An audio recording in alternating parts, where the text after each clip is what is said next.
Greetings, human beings, and welcome to the second episode of Apartment 303, a podcast for community fans.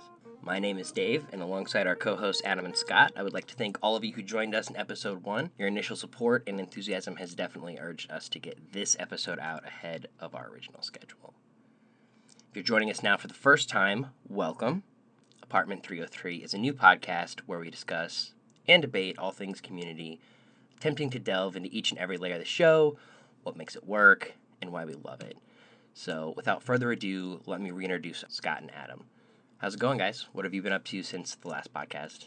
Hey, Dave, Adam here. Thanks. I've been doing yoga, which has been great to reintroduce that practice into my life, and it's really helped me focus my energies and channel my study of community as though I were Abed trying to figure out whether or not Nicolas Cage is a good actor. Adam, I'd like to caution you how far deep you go into that. So just be careful. I've personally been not up to too much, but I got the most excellent ringing endorsement for my hair today since I've been growing it out during quarantine that I've gone full Dirk Diggler. And Brandon, I cannot appreciate it enough for you telling me that today. I also opened up a Apartment 303 Twitter account where you can find us now at 303 apartment, since Apartment 303 was taken. We would be remiss today if we did not mention the passing of comedy legend Carl Reiner. What a wonderful man he was, and had such a huge impact on comedy in the United States. There is actually a connection between his work and the show Community. He wrote and developed the Dick Van Dyke Show, and one of the characters on that show in a single episode was played by Richard Erdman, who, as we all know and love in Community, played the role of Leonard. So rest in peace, both Richard and Carl, and we here in the community bid you a fond farewell and have nothing but the best memories of you. So, in our first episode, we got into the table reading and really started circling around a topic that has been on fans' minds for some time, and that is the potential of what is commonly referred to as #AndAMovie. This idea can actually be traced all the way back to Season 2, Episode 21, Paradigms of Human Memory, or the first fake clip show. In this episode, Abed believes that the TV show The Cape will be a huge success and last 6 seasons and a movie, while Jeff is far less optimistic. The cast and community immediately commandeered this idea to the meta, and thus was born the running theme of 6 seasons and a movie, a concept reappearing regularly both inside of and outside of the show's universe ever since. Obviously, as we're discussing things today, the 6 seasons goal has been achieved, leaving us left to wonder if there's any true hope for a movie, what that could look like, or if that part of the bit will remain unfulfilled. Adam, I want to kind of just get your point of view, because you're probably the most, I guess, realist in terms of how you think. Do you actually think the movie will happen? Oh, wow. So just straight into will it happen, yes or no? Gun to my head, my answer is no. And really? Yeah, I just think that it would be tough to orchestrate everyone's schedule. As we talked about last time, everyone in Community who's been involved as, whether it's a cast member or a creator, is so busy doing so many other huge things right now. Well, I mean, not this exact second on account of the pandemic, but so many big projects going on. It would be so hard to schedule that. And, during the table read, there was definitely this sentiment that people would be willing to do that. But Allison Brie and Donald Glover come to mind as the folks who are in the highest demand right now. I don't think that they could get Donald for the correct, what I would term the correct type of role, and to be able to get him to commit to something 100%, which is, in my personal opinion, how it would have to be in order for me to enjoy the and a movie portion. What do you think, Scott? Well, I disagree that I think the movie's going to happen, whether it's the way we personally envision it or wanted to. I think it's going to happen. The interest is there. The resurgence from it going on Netflix and having been on Hulu the last couple of years, I think it's there. The interest is there. I think it'll happen. To your point, though, about Donald Glover and Allison Brie being able to make it in and it being making in the right movie, what I've liked about some of the pitches is it makes sense that it would be very organic that Troy is currently lost and Abed needs to go find him and he rounds up the rest of the cast members to go look for him. To me, that would feel natural while it doesn't involve his character quite as much. And as much as I love his character, that to me is the natural transition, or that's how the group reassembles, is rescuing Troy's character. I guess you could have like a subplot where Troy, you show more of Troy, he'd still be with LeVar Burton, so there could be an interesting subplot there.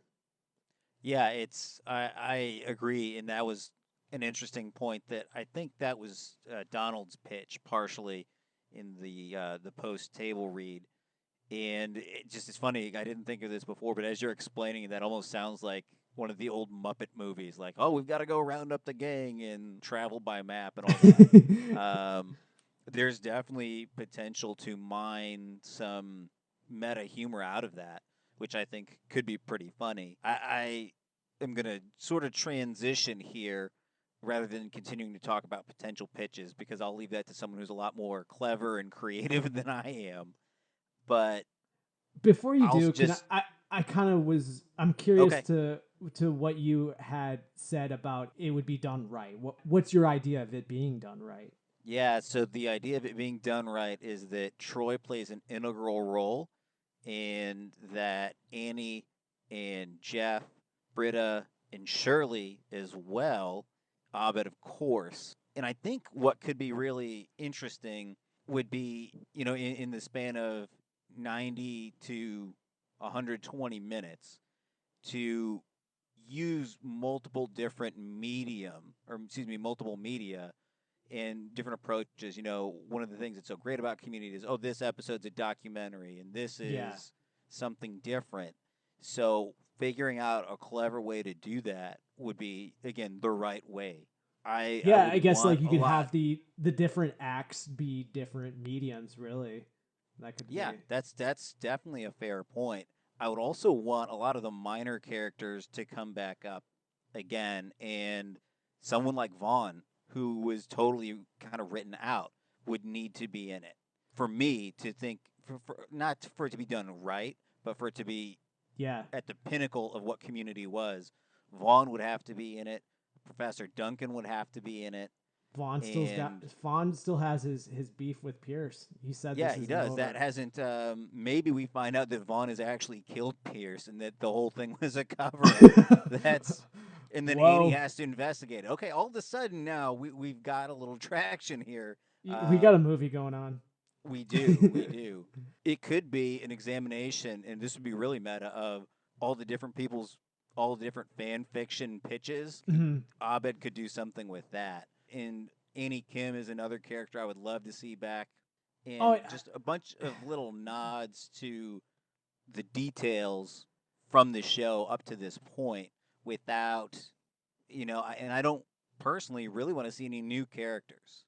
I love everyone that we have so much. I love the universe of Community already, and it would just be nice to see that continue and live on in a way that yeah. is organic and doesn't feel forced. So Yeah. that's in the words of Forrest Gump, that's all I have to say about that. That's all I have to say about that. I think the writers that have been a part of the show would completely honor all those details and things you mentioned that Dan's ever involved. We have, I don't want to drag this on too long, but we did get one question on Twitter. I don't think we can dive into it a whole lot, but Matt from @Matt AF30, he asked, curious, is the podcast for or against the whole JA subplot, meaning Jeff and Annie? And my initial thoughts, I'm not necessarily for or against it. I personally wouldn't care to see it in the movie, though. Yeah, I would tend to agree with that. I have a slightly hot take on that. A good friend of mine and loyal follower of our podcast for all one episode mentioned at one point when we had And discussed we, it. we appreciate you for that one We do. episode. We do. And anyhow, he mentioned at one point that he didn't like that they made Annie so young, that that character was so young. And I've thought about that, and my hot take is that that really just illustrates the type of person Jeff is, and we don't have to feel good about it. Dan Harmon doesn't owe us that. To with it being an anti-sitcom, as I've termed it now, Yeah. that really just goes to show the type of lecherous creep that he can be at his worst. Yeah. So I think it's done in the service of really bringing that third dimension to Jeff's character.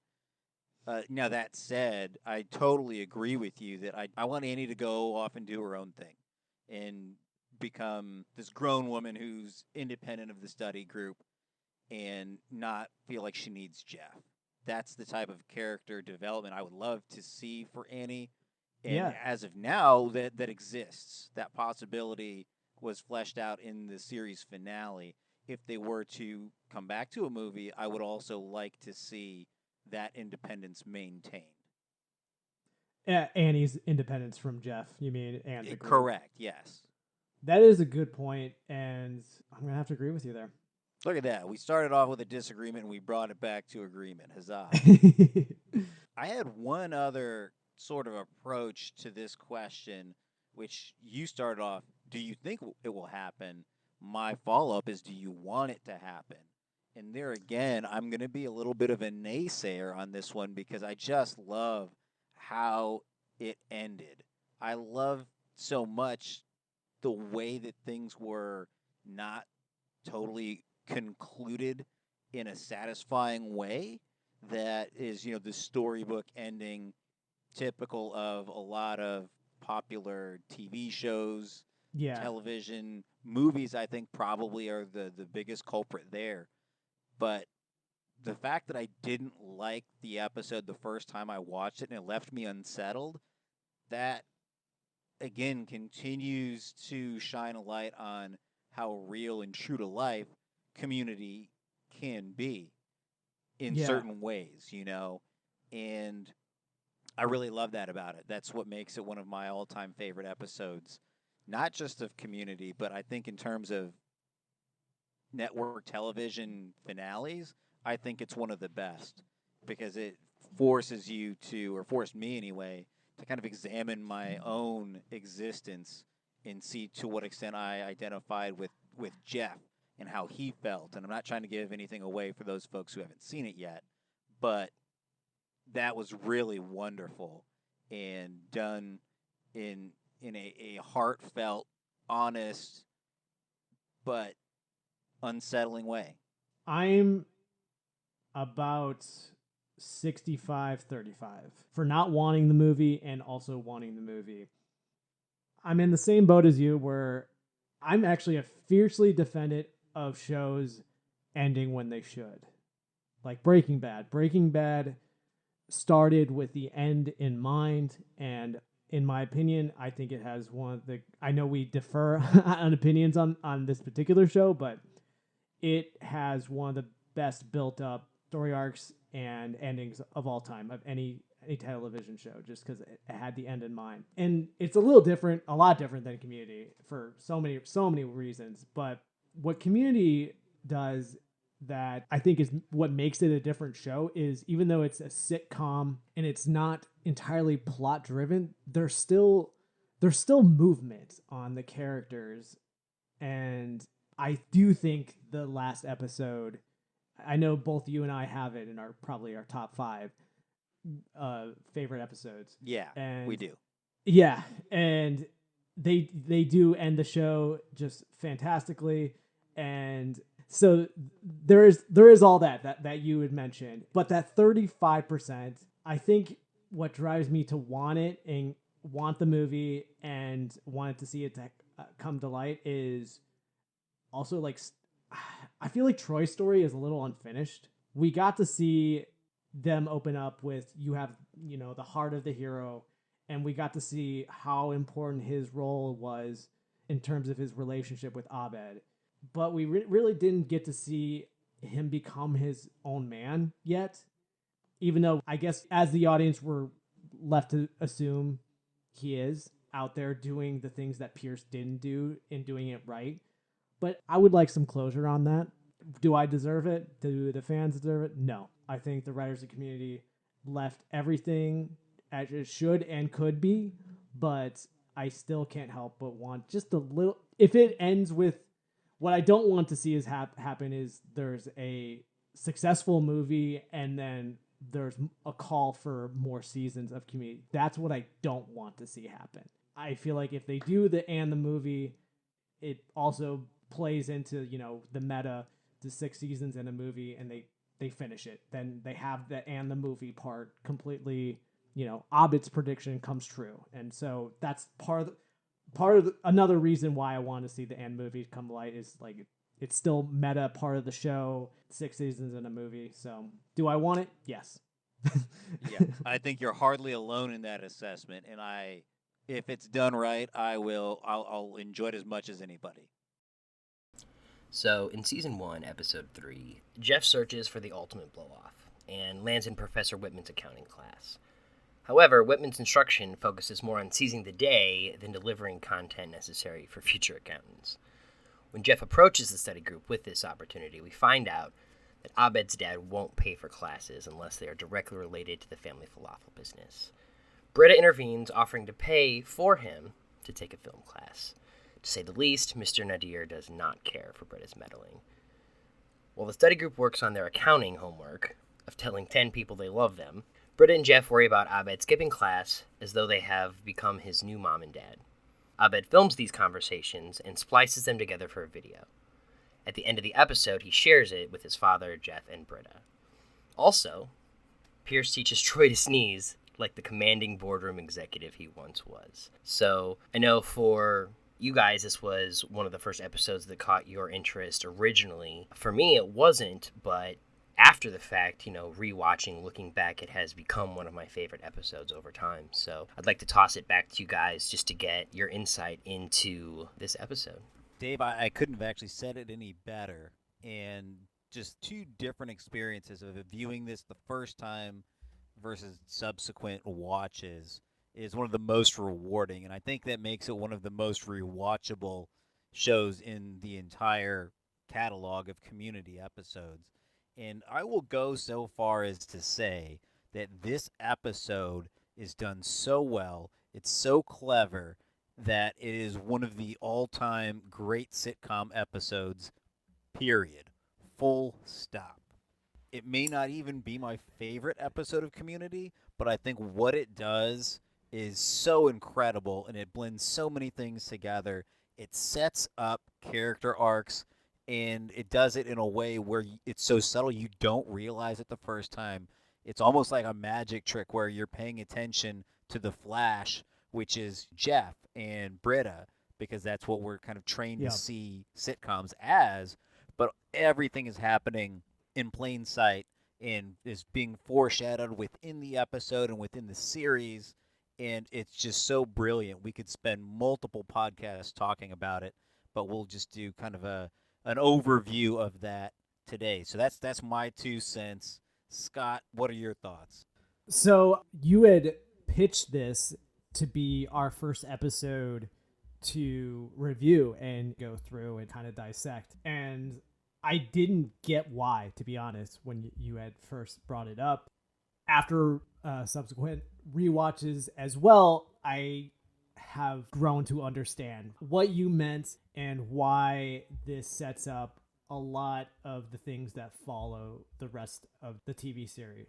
I'm in the same boat. This doesn't really stand out as my most favorite episode, but it does contain some of my favorite first moments with the show that was like, holy crap, that is funny. One thing that sticks out is Chevy Chase making a reference to the Chicago Cubs. 100%. 100%. And during this time, I think, the Cubs were still at a struggling point. They were coming up, but they were just being the Cubs, and just to have them being called out on a TV show was fantastic. Yeah, no doubt about that. So there's several different topics that I want to highlight that are of utmost importance, I think, to why this is such a great episode. I want to start off with a very little thing before we get into the bigger issues here. The continuity and attention to detail in Community from start to finish is incredible. And when I'm talking about continuity, it's the reason why the internet exploded when a Starbucks cup was left on the set of Game of Thrones. It's also a big reason why Plan 9 from Outer Space has any notoriety whatsoever, which is to say, when there is a lack of continuity, you notice. When it's present, it a lot of times will fly under the radar. So in the very first this is a scene, show where go ahead. This is a show where the continuity so much flies under the radar that Absolutely. Yeah. I don't pick up things until you either mention them sometimes or you'll bring it up as a talking point, and I'm just like, what are you talking about? That wasn't a thing. Continue though. Yeah, no, and Dan Harmon has said when something happens, there are consequences. You can't treat it like it doesn't exist or just totally write it off of the show. Mm-hmm. And this is a first glimpse. Professor Whitman in the first scene tells everyone in the class to take off their shoes, right? So Right. Jeff tosses them off to the side, and in the very next scene, he's walking into the study room and he's carrying those shoes on top of his books. So again, it for me really highlights the attention to detail, and that carries throughout Community. There's tons of other examples. There's also in this as a runner myself, Scott, I know you'll appreciate this. There's the thing that happens in so much media where they say, 20 seconds to detonation. The SNL Skip McGruber comes Yep. to mind as a good parody of this. And it's also combined with one of the funniest jokes I think Community has ever done. Annie says, "Surely that's the most racist thing I've ever heard." And Jeff's response is, without missing a beat, "Pierce will beat that in 1 minute." And the conversation goes to the side to one of your favorite moments with Troy's sneeze like a girl. And then it comes back, and at that point, Pierce does say the most racist thing that Jeff's Yep. ever heard, and Jeff but not the responds most again without racist missing a thing. beat. 29 seconds. Yeah, but not the most racist thing Chevy Chase has ever said. Well, that's probably the case. And so the joke's hilarious. It stands on its own, and I actually timed it because, that's the type of person I That's am. the thing runners do. We're metric Right. driven. Absolutely. And it was 27 seconds. So the fact that it was that close to me, again, was like, this show's great. They take it seriously. They said this is what it's going to be. And you can expect that reasonably to follow. Yeah. I love you started with micro stuff because that's a lot of the things that I pick up on is the more micro, just little like dissection with the show. And I don't know why every time I rewatch this episode and Professor Whitman tells them to throw their textbooks away, I just get a little angry as like a college student. I'm like, why? If I was in that class and you made me throw it, why'd you have me throw this textbook away? Yeah. Why would you even have me buy it? Yeah. I wanted to learn accounting. Right. Yeah. This is no way to teach accounting. Is another just terrific joke for this show. But you had brought up another really good point that runners are metric driven. And I do have another way to approach this episode. I was looking up, I had heard at some point someone mentioned in terms of jokes per minute. Yeah. And using that as a metric to base sitcoms off. And I found an article, it was on The Atlantic, actually, and it was written by Talib Visram, and it was a really interesting piece where he had gone through and watched a bunch of different shows. This is in 2014, by the way, and basically just plotted down every time there was a joke, and he defines as intended jokes whether or not he as the viewer found them funny. So tally them up, divided by... Yeah. Before you dig into that, does he bring up like laugh tracks? I guess like Not, your typical sitcom would have a laugh track, right? And it would be yeah.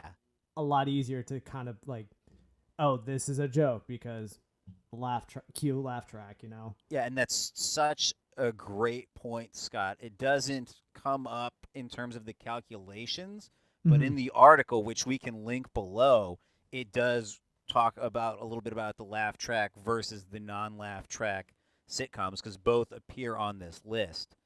So I won't go through with a fine tooth comb here, but there are 12 different sitcoms on the list. 30 Rock is on top with 7.44 jokes per minute. Curb Your Damn. Enthusiasm is number 12 on the list with 3.41. Everything else falls in between there. I took a look at the entire episode here of Community and found the first 4 minutes Community actually had 5.9 jokes per minute, which I thought was really a kind of a good balance. And that's a Yeah. point defended in this article, actually talking about the middle ground there, sort of with the Goldilocks metaphor being the porridge that's just right. Yeah. So I thought that was really fascinating, and especially because this episode in our next topic will discuss the ways in which character building is taking place in this episode. But to be that funny and to have that many jokes and to be snappy and quick, but also to your point, to do that without a laugh track Mm-hmm. and not telling me and programming me when I should laugh, and also doing that while building characters, I thought it was just a terrific, terrific approach. So this measurement that the 5.9 laughs per minute, was that your or was that the Atlantic? Oh, great point. I'm glad you're clarifying that. I did that. The Atlantic scored 12 other comedies, and I just did that for my own knowledge, which it actually brings me to another interesting point that they have written here. Let me find it. Yeah. While you're doing that, I gotta ask: is a callback considered a joke, or is it just good writing and something you'll appreciate as a viewer? I don't remember my exact methodology at the moment. I Yeah. would, and my familiarity with the episode too. Like I know every place I'm supposed to laugh in this episode. I could almost perform a one man show of it. I think at this point. Yeah. You know, if we were to use this metric or gauge moving forward, it's something this because we're not far enough into the show to really have too many callbacks. Yeah, I would say my gut reaction is to say yes, even if Okay. they didn't necessarily come up in this episode. Yeah. And what Talib says here is there have been a few clever comedies along the way to skew this trend and bring the laugh count down, treating viewers more like intelligent beings rather than half concentrating, half chowing down on frozen TV meal creatures. Yet, the new Mm. genres of comedy, with their high or low joke counts, consistently don't perform as well in the Nielsen ratings. So that was not written specifically about Community, but I don't think there's a quote that better exemplifies what the show ended up being and doing and its Yeah. perceived shortcomings. So one thing I picked up on during this episode were some of the future references. You know what? Let's jump into some of the big stuff where we're talking about the characters' development and setup within this episode. I think what I caught and comes to mind were Jeff, Abed, Britta, Shirley, and throw Troy in there. I don't think Pierce or Annie really got set up that well, but you could give me your reasons and your thoughts on my list there. Annie is barely in the episode, so you're Yep. definitely right about that. Pierce is not developed so much as it's just kind of the one bit about Yeah. the sneeze, which is, the sea story. And it ends up being more of a retrospective too. On subsequent watches, you see, oh, okay, they're painting Pierce as the failed former executive. And I think it works for that, but yeah, definitely lower on the list there. Troy, I would kind of include in that lower strata as well there. But Mm-hmm. really, just you think this is about Jeff to a lesser extent Britta. But Uh-huh. again, after you watch it the second, third, fourth, however many times, you really realize this episode is about Abed. And 100%. in a I lot of agree with you ways, there. the show is about Abed. And to quote a good friend of mine, this is the episode that really reveals that Abed is the most interesting character in the history of sitcoms. I'll leave his name anonymous, but we'll call him Dr. Taper as a pseudonym. Thank you, Dr. Taper, for that insight. What one thing I just kind of thought of more with Troy and Pierce is from what I actually got from you was Troy and Pierce were originally supposed to be like the duo together before obviously became Troy and Abed. But I think that's another thing this episode does is kind of this was their starting moment, starting pitch for these guys to be together and to be a duo.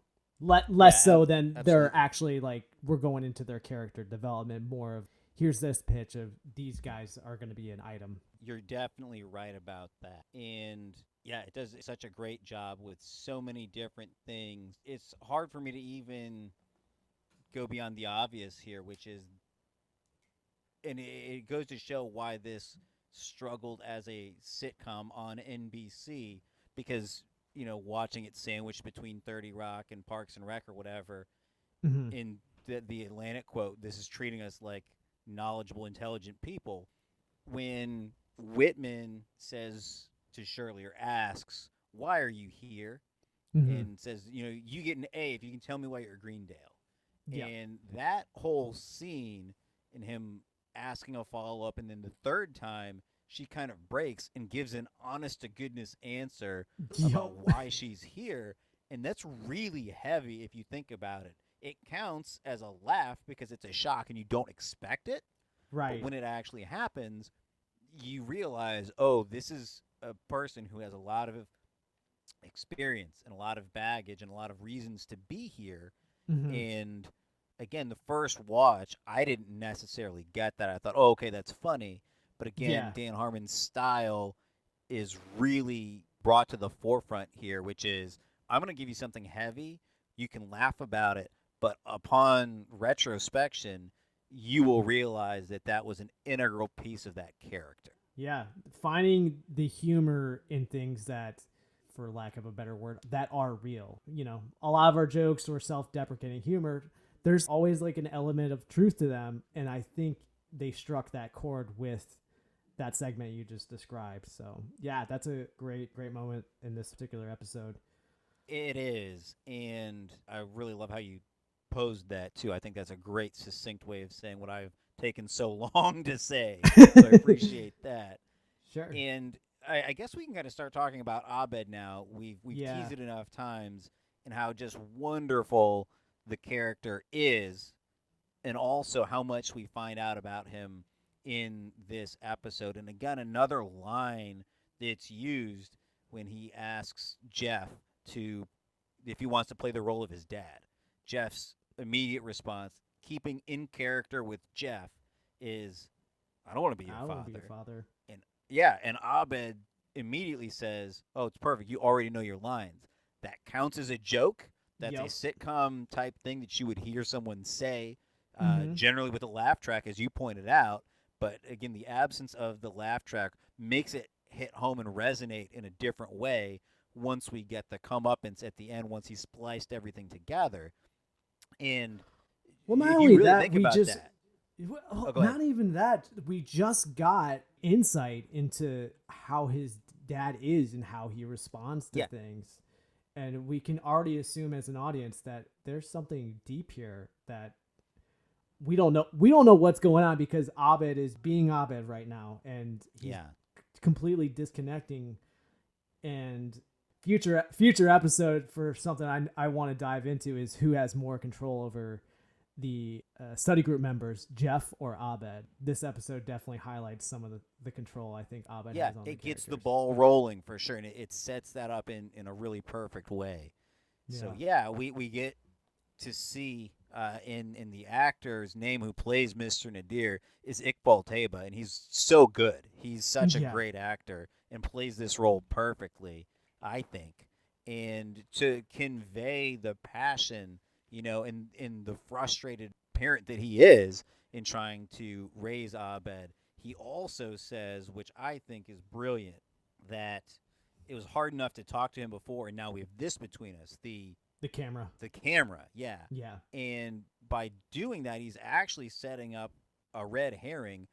And at the end of the episode, they are brought together because it makes him easier to be understood rather than a distraction between them. So I really love how that line functions and how that, again, just sets up the character of Abed as being able to connect through this particular medium. Yeah, the way they bring everything around is extremely touching, and Abed doesn't have to say anything. Abed really just shows like short clips of his community father and mother. Also, minor detail I caught that they moved Jeff and Britta to sit next to each other during their pizza eating study group session, and they bring Jeff and Britta to sit next to each other side by side as like a mother and father looking at Abed, trying to discuss with him why he's not attending his classes, why he's making all these absurd purchases, and just obviously putting a lot of frustration and pressure on Britta to do what she ultimately does that we see happen to his mother. She just kind of leaves just out of the inability to communicate with him. He can be a frustrating person. Yeah, absolutely. And this is the third episode of the show, and to take those bold steps is pretty remarkable. I also want to just briefly comment on the idea that college for a lot of people is the first time that they're operating on their own and exercising, their individuality. There's even a term for it, and loco parentis, which I remember, in grad school, one of my education professors talked about that. And it's really kind of cool how that comes back to this theme of being at a community college. But yeah, you really hit the nail on the head, I think, in terms of Abed exercising control over the group in this way by manipulating for his documentary, which, as we all know, are like real movies starring ugly people. And to be able to do that, but to do it in an endearing way that makes you love the character of Abed even more than when we started, and even more than when you watched it the first time. What was your response when you saw Abed's video the very first time you watched the episode? Do you remember how it made you feel or how you reacted? Yeah, I think the initial baby Abed with the needles around him, I didn't quite understand what they were trying to tell there. I didn't quite understand that. Now I understand, like, psychologists and doing tests on Abed and trying to figure out what exactly his issue is, and for his like actual parents to go through that process. I felt for him as someone that's around that, or been around people that don't know how to express themselves emotionally and also personally dealing with that. I just really empathized and related to that, and it was one of the first really, really touching moments that spoke to me for this show. And we're on episode 3 already. I'm really glad to hear you say that, because I was the exact opposite. I had almost verbatim Jeff's response. I totally didn't get. I was like, okay, Abed's weird. I don't know. And again, just the first time, of course. Obviously, I've come around, but right. Yeah. So I think again, it functioned brilliantly in that way that it means something different once you know and invest in the character a little bit more. Yeah. Can you reach back and kind of like explain your thought process on why you didn't understand Abed being weird, or the reaction to his documentary? Yeah, sure. To Six Candles. Yeah, which again is another wonderful. It's a call forward, if that's a thing. Yeah. To the contemporary American poultry episode, and yeah, it was just a little bit different and bizarre and on the fringe, in something that it wasn't quote unquote normal. It's not what I would expect to see a sitcom portray. So it was weird, but it's weird in ways now that I realize are authentic to Abed and really demonstrate that character. Yeah. Was it weird just because the medium wasn't great? They actually showed it being a very obviously like iMovie Yeah. editing type situation. It wasn't like an actual Right, production yeah. value thing. And, Jeff says, well, it wasn't exactly Citizen Kane. And he Right. just superimposed his parents' faces on Jeff and Britta. And all the production quality is not super high. And yeah, I didn't know Abed well enough at that point to really get it. So have you met Abed? Now I feel like I have. Now some of my friends even refer to me as Abed. So take that as you will. That was me kind of plugging. I really like that they had both Britta and Abed's dad use that line in expressing frustration for not being able to connect Abed to Abed. They both verbatim said, "Have you met Abed?" Another minor detail that just really speaks to the writing of this show. I don't want to, for anyone that hasn't seen the show, I don't want to spoil anything or call it to anything too forward. But Adam, I got a question for you on one thing I caught this episode is when Jeff is trying to impress Professor Whitman, he wears what we call the 80s rapist outfits, complete with spandex and a light up Christmas tie. And Abed asks, are you playing the role of my dad or is it really Christmas? Jeff obviously responds, definitely Christmas. Is this going to be a call forward or is this just a coincidence to Abed's obsession with Christmas? That's a great question to which I do not have a particular answer. I would also call back to what I mentioned earlier. It would be so easy for us to do multiple episodes on our podcast about this one episode. And I think we're kind of at that point now where we're going to wrap. But I would say that is a coincidence, but there are a lot of really interesting coincidences that come up, and I would love to examine and collect a lot of those in a future time, just under the umbrella, like you said, coincidences or callbacks, call forward. I think this was a great first episode to dissect, and for anyone that hasn't seen the show, Community, if you started with this one, you wouldn't feel out of place or lost. It's a great first episode to start with. That seems like a great place to wrap up today's discussion. We would like to take this time to thank each and every one of you for tuning in and invite you to join us in our next episode, where we will be taking deep dives into character identification shenanigans, as well as the pilot episode. Apartment 303 is now available on YouTube, Spotify, Apple Music, or anywhere you get your podcasts. For Adam and Scott, this is Dave signing off. We will see you in episode 3.